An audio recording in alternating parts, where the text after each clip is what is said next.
తాకట్లో ఉన్న మీ బంగారాన్ని విడిపించి ఆ రోజు ఆన్లైన్ రేటుకి కొంటాం. Sharma gold company. ఏపీలో పాస్టర్ ప్రవీణ్ పగడాల మరణంపై అనుమానాలు వ్యక్తం చేస్తూ వేల సంఖ్యలో పాస్టర్లు క్రైస్తవులు రోడ్డెక్కారు. ఓ పక్క పోస్టుమార్టం రిపోర్ట్ ఆలస్యం కావడంతో రాజమండ్రి ప్రభుత్వ ఆసుపత్రి వద్ద పాస్టర్ల ఆందోళన తీవ్ర ఉద్రిక్తతకు దారితీసింది. పాస్టర్ ప్రవీణ్ మృతిపై నిష్పక్షపాతంగా దర్యాప్తు చేయాలని డిమాండ్లు చేస్తున్నారు. వేల సంఖ్యలో రాజమండ్రి ప్రభుత్వ ఆసుపత్రికి చేరుకున్న పాస్టర్లు క్రైస్తవులు అక్కడే ప్రార్థనలు చేసి నిరసన వ్యక్తం చేశారు. మరోపక్క ప్రభుత్వ ఆసుపత్రికి ఎమ్మెల్యే ఆదివాసుకి చేరుకున్నారు. పోస్టుమార్టం వచ్చిన తర్వాత నిజాలు బయటకు వస్తాయని అన్నారు. అప్పటి వరకు అందరూ సమన్వయం పాటించాలని సూచించారు.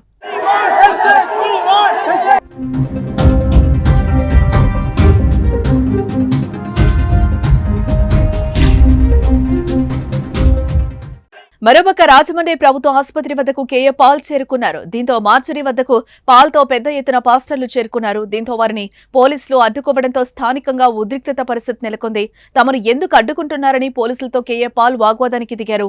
పోస్టుమార్టం చేయడంలో ఎందుకు ఆలస్యం అవుతుందంటూ ఆందోళన చేపట్టారు. మరోపక్క పెద్ద ఎత్తున పాస్టర్లు క్రైస్తవులు చేరుకోవడంతో పోలీసులు భారీగా మోహరించారు. ఎలాంటి అవాంఛనీయ ఘటనలు జరగకుండా అన్ని చర్యలు తీసుకుంటున్నారు.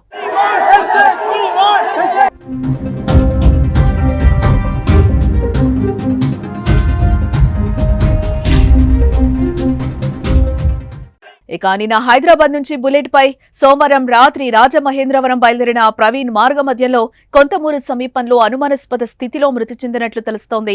రాజమహేంద్రవరంలో స్నేహితుడి ఇంటికి వెళ్తున్నారని భార్యకు చెప్పి బుల్లెట్ పై బయలుదేరినట్లుగా సమాచారం. ఈ క్రమంలో రోడ్డు పక్కన చనిపోయి ఉండటాన్ని చూసిన స్థానికులు పోలీసులకు సమాచారం అందించారు. బుల్లెట్ తో సహా ప్రవీణ్ రహదారిపై నుంచి కిందకు జారిపోయాడని, ఈ క్రమంలో బుల్లెట్ ఆయనపై పట్టంతో చనిపోయినట్లు పోలీసులు తెలిపారు. కానీ ప్రవీణ్ మృతదేహాన్ని చూసిన వారు మాత్రం అతన్ని ఎవరో చంపి పడేశారని, ప్రవీణ్ ఒంటిపై గాయాలున్నాయని, రాడుతో కొట్టినట్లు కనిపిస్తోందని చెప్తున్నారు. అయితే ప్రవీణ్ మృతదేహాన్ని పోస్టుమార్టం నిమిత్తం రాజమండ్రి ప్రభుత్వాసుపత్రికి తరలించారు. ప్రవీణ్ మృతి విషయం తెలిసిన వెంటనే క్రైస్తవ సంఘాలు, పాస్టర్లు ఆందోళనకు దిగారు. ప్రవీణ్ ను ఆయన ప్రత్యర్థులు ఎవరో చంపేశారంటూ నిరసన వ్యక్తం చేస్తున్నారు. దీనికి తోడు పోస్టుమార్టం రిపోర్ట్ ఆలస్యం కావడంతో ప్రభుత్వ ఆసుపత్రి వద్ద ఉద్రిక్త పరిస్థితి నెలకొంది.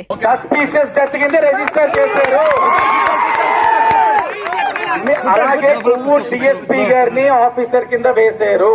ఆఫీసర్ వేయడంతో పాటు మీకున్న అనుమానాలు, వ్యక్తులపైన ఉన్న అనుమానాలు, మీకున్న ఆధారాలు అన్ని కూడా జతపరచండి. ఇన్వెస్టిగేషన్ ఏదో తూతూ మంత్రంగా క్లోజ్ అయ్యే పరిస్థితి ఉండదు. అన్ని విధాలుగా ఇన్వెస్టిగేట్ చేద్దాం.